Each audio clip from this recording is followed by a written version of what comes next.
예, 감사합니다. 주일 오후 예배를 겸한 구역 성경 공부 잠시 인도하겠습니다. 지난주에 받은 말씀이지요. 두려워하지 말라 라는 제목입니다. 본문은 마태복음 14장 22절에서 27절까지를 본문으로 합니다. 주보에는 설교 전문이 실려 있고 또 구역 공부 문제도 실려 있는데 그걸 참고를 하시면 되겠습니다.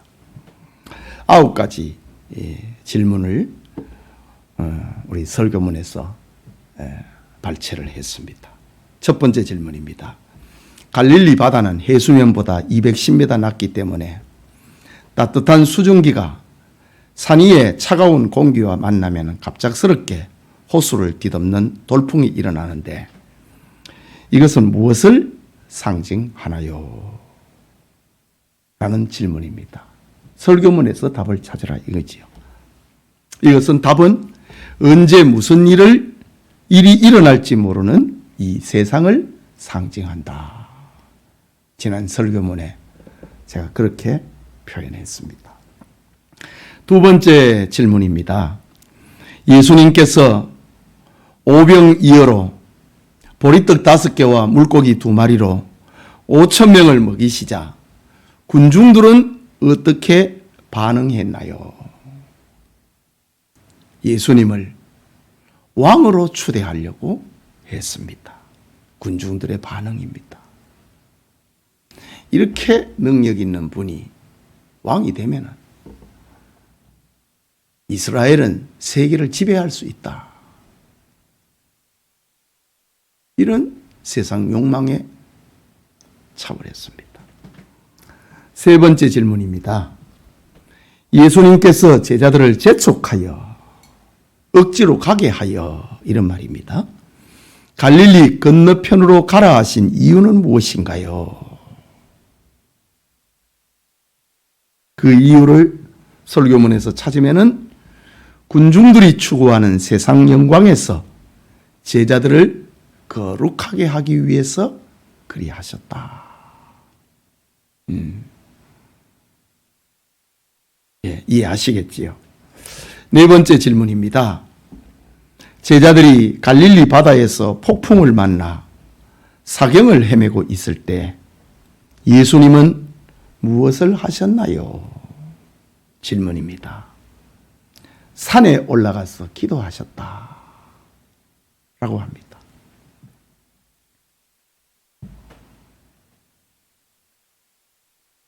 제자들의 거룩을 위해서, 제자들의 안전을 위해서 예수님께서 산에 올라가서 기도하신 거지요. 다섯 번째 질문입니다. 하나님의 본체이신 예수님은 기도하실 이유가 없었음에도 기도하신 이유는 무엇인가요? 두 가지 답을 찾아보라 이겁니다. 첫째는 완전한 인성을 가지고 계신 증거다. 예수님이 신성만 가지고 계시면은 기도하실 이유가 없지요. 기도를 들어주잖아요. 하나님은 기도를 들어주시는 분이잖아요. 예수님은 신성만 가지고 계시면은 기도를 들어주시는 분입니다. 그런데 예수님이 이 땅에 오신 것은 인성을 가지고 오셨잖아요. 완전한 신성과 완전한 인성을 가지신 것이 바로 예수님의 육체를 입으신 성육신입니다. 완전한 인성을 가지고 계시기 때문에 예수님은 먹지 아니하면 배고프고 마시지 아니하면 목마르고 자지 아니하면 견딜 수가 없고 수고를 많이 하면 피곤할 수밖에 없는 것이 예수님은 인성을 가지고 계시기 때문입니다. 그 인성을 가지고 계셨기 때문에 예수님은 기도하셨습니다. 공생애가 시작이 될 때에 40일 동안 기도하기 위해서 광야로 들어가셨다고 했습니다. 예수님의 사역 중간중간에 기도하셨습니다. 그리고 예수님의 공생애가 맞춰가는 시간에 십자가를 앞에 두고 아버지, 이 잔을 내게서 지나가게 하옵소서. 인생을 가지고 있으니까. 십자가에 못 박혀 죽는다고 하는 것이 얼마나 아픕니까? 얼마나 두렵습니까? 아버지, 이 잔을 내게서 지나가게 하옵소서. 그러나 완전한 인성을 가지고 계시기 때문에, 그러나 내 뜻대로 되지 말고 아버지의 뜻대로 되기를 원하나이다. 예수님의 기도입니다. 자신을 위해서, 제자들을 위해서, 인류를 위해서 예수님은 기도하셨다. 완전한 인성을 가졌다는 증거입니다. 또 하나의 대답은 기도의 본을 보이기 위함입니다. 예수님이, 완전한 인성을 가지신 예수님이 기도하셨다면 타락해버린 인성을 가진 우리는 얼마나 많이 기도해야 되겠는가? 라는 말입니다. 기도의 본을 보이기 위함이다. 6번째 질문입니다. 예수님께서 바다 위를 평화롭게 걸어오실 때 제자들의 반응은 무엇인가요? 제자들의 반응, 마태복음 오늘 본문에 기록이 되어 있습니다. 유령이다 하며 무서워하여 소리 질렀다 라고 합니다. 바다 위를 걸어오고 계시는 예수님을 보고 유령이다. 지금 풍랑 때문에 무서워서 죽어가고 있는데 거기에서 유령까지 나타났으니 얼마나 무서웠겠습니까? 7번째 질문입니다. 제자들이 놀라 무서워할 때 예수님이 하신 말씀은 무엇인가요? 뭐라 했지요? 안심하라. 나니 두려워하지 말라. 라고 말씀하십니다. 예수님은 풍랑 가운데서도 평안을 주시는 분입니다. 폭풍 가운데서도 평안을 주십니다.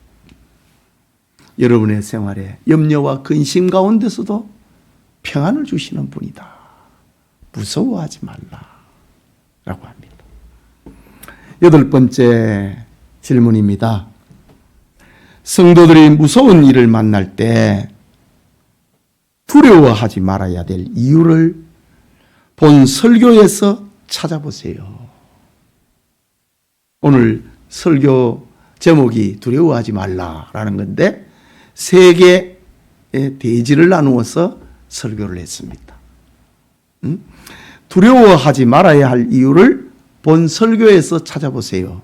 1, 2, 3, 4, 1, 2, 3 대지를 적으면 되겠지요. 첫째는 주님께서 가라고 하신 신앙의 길이기 때문이다. 둘째는 주님께서 우리를 위해서 지금도 중보 기도하시는 분이기 때문이다.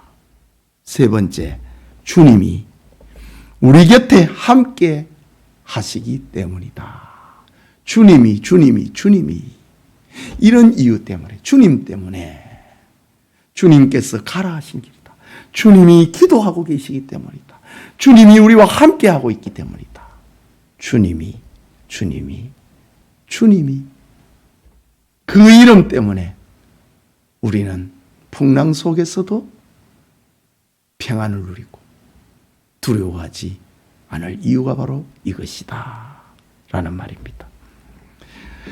마지막 9번째 질문입니다. 다음 빈칸을 채워보세요.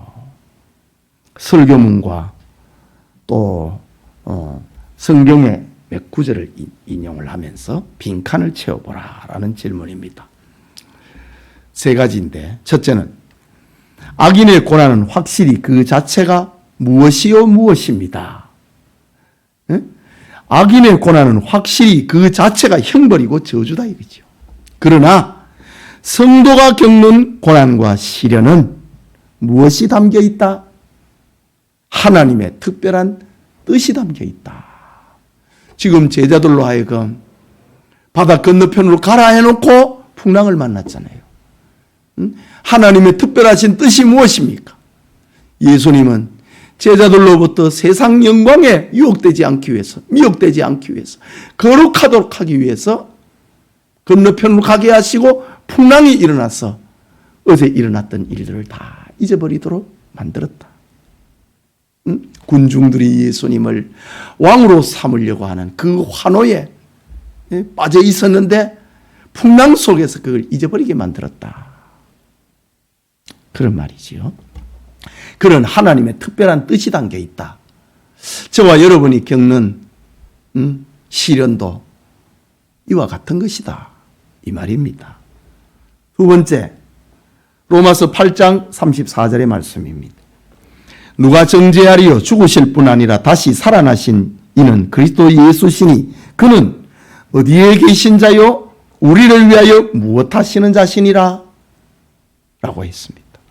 뭐라고요? 그는 하나님 우편에 계신 자시요 우리를 위하여 간구하시는 분이다. 기도하고 있다. 중보 기도하고 계시는 분이다. 그러니 두려워하지 말라. 세 번째, 주님은 문학 작품에서 나오는 분이 아닙니다. 주님은 무대에서 연기하는 분이 아닙니다. 주님은 실제로 우리 가운데 계신 분입니다. 이런 사실을 무엇하고 무엇할 때에 우리의 슬픔과 걱정과 두려움을 끝낼 수 있습니다. 무엇하고 무엇할 때에 주님은 우리와 실제하고 계시다는 사실을 무엇하고 무엇할 때에 그것을 인식하고 믿을 때에 우리의 슬픔과 걱정과 두려움을 끝낼 수 있습니다. 인식하고 믿으시는 은혜의 길을 축복합니다. 기도합시다. 하나님 아버지, 은혜를 감사합니다. 이렇게 엄청난 더위 속에서도 이렇게 주일 오후 예배를 그리고 구역 예배를 드리게 하시니 감사합니다. 안심하라. 난이 두려워하지 말라. 라는 말씀이 우리 성도들의 양식이 되고 길이 되고 방패가 되고 옷이 되게 해 주옵소서. 예수님 이름으로 기도합니다. 아멘.